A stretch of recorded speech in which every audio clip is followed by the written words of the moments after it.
سلام. اليوم غنشوفو اليوم مشاقة اللي هي حرف من حروف اللغة التركية. كيكون اما في وسط الكلمة اولا في الاخر ديالها، ما كيجيش في الاول وكيتنطق خفيف. الا جا قبل منه هاد الحروف الصوتية الثقيلة اللي هي ا او او، كتسمى حروف صوتية ثقيلة في اللغة التركية. الا جات قبل منه كيتنطق غين، ولكن غين خفيفة، بحال دا جبل، صا ليمن، يا زيت، يامر شتا.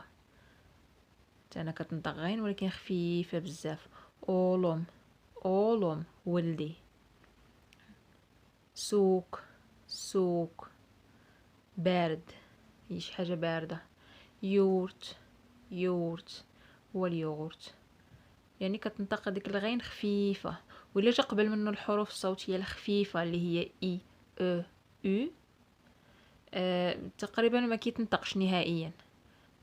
كنطقوا الحرف اللي قبل منه بالمد، يعني كنمدوه شويه، كنطولوه شويه الحرف اللي قبل منه.